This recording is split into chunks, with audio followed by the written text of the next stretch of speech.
got a email today. I got a Facebook message today from someone, and they sent me a link.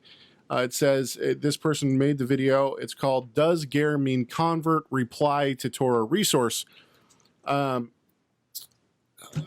First of all, thank you for making a video, because we get nailed all the time by people for recording our Rob and Caleb show. Yeah, fellow heirs, exactly. Yeah, get the book, fellow heirs. That's the main response. The video itself is 17 minutes and 37 seconds long. I've never heard of this person. I've never heard of the YouTube page that this person is on. So what I hear you saying, Caleb, we cannot confirm this is one of the 36. That's right, but you never can tell. And here's the thing: is that this person takes quite a long time to. That's the newer one. This person takes quite a long time to explain through the Hebrew grammar why ger would mean something different. He talks about how a ger would be circumcised, and he talks about how the ger certainly. Now, in all fairness, I watched about 10 minutes of the 17-minute video. I didn't have time this morning as I was preparing for the show to watch the whole thing. But here's the basic response that I'd have to this person, and my father might have another response as well. You still have not. Let's make sure everybody knows what ger means. Okay, go ahead. Ger is a Hebrew noun that is based upon a verb gur, which means to sojourn. It generally speaks of someone who is outside of their own country or their own community, and they're traveling or they're living in a so-called foreign place where they don't have the same privileges they would if they were at home. Exactly. Okay, so even through Hebrew grammar, this person has completely neglected the argument outright. And the argument is not that it means somebody who is sojourning and outside of the people.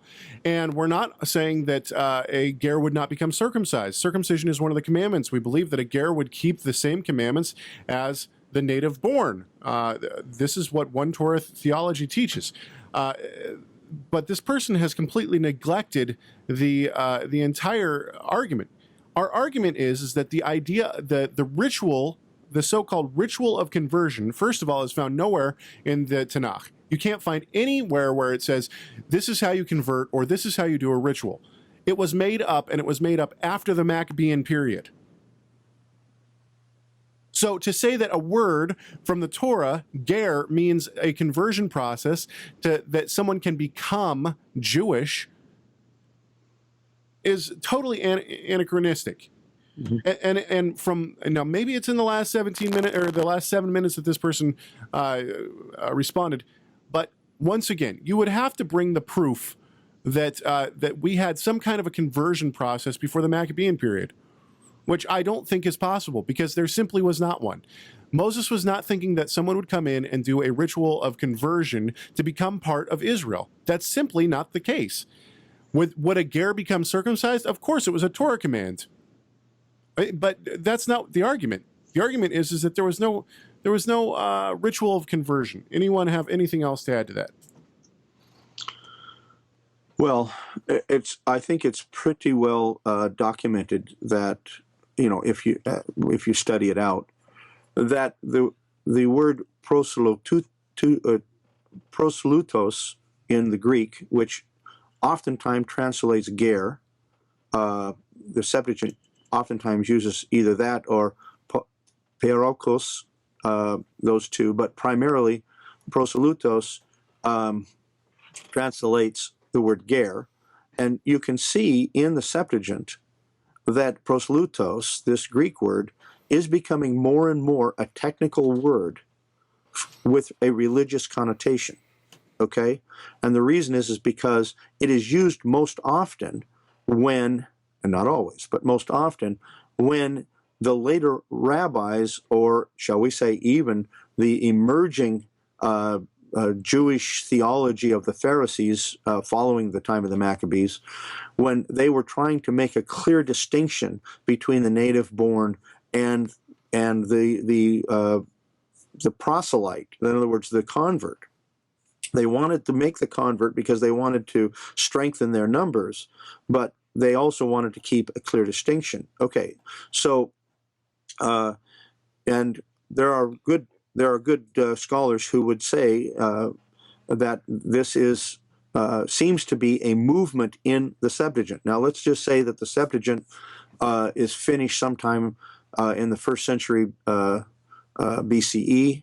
We think the Torah would have been earlier than translated earlier than that. Maybe the prophets in the 2nd, but probably the writings and so forth not till the 1st. So somewhere, let's just put it neutral, in the 2nd century, you have this translation, which is being used by a lot of Jewish people, that is using the term proselytos, from which we get the word proselyte. Again, that is translating the word ger out of the Hebrew.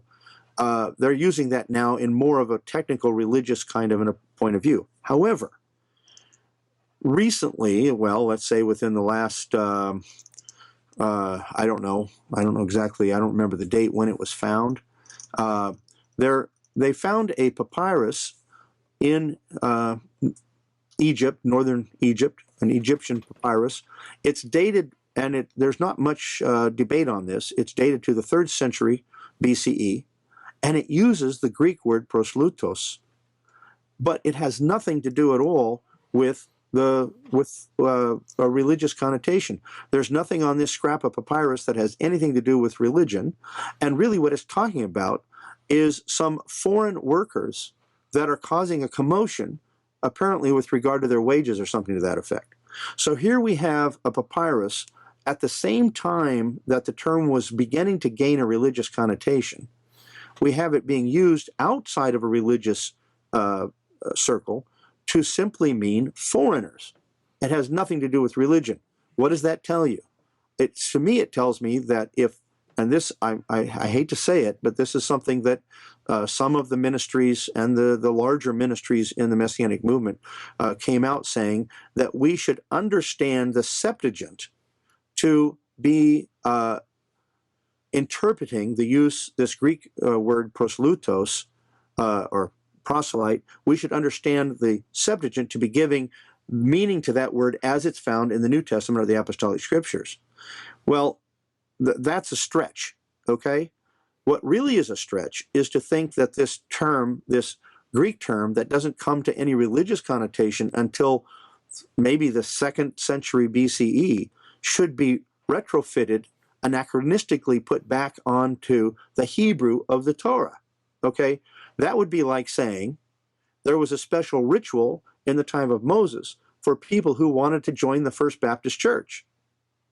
You know, it's just obvious that would be, that somebody would scratch their head and say, whoever's saying this isn't thinking. Okay, to say that the ritual that began to have its roots in the 2nd century BCE and maybe gained deeper roots in the 1st century BCE somehow is retrofitted back to the time of Moses and so forth is ridiculous. And finally, we see already that in other places, like in Qumran, they're not accepting this.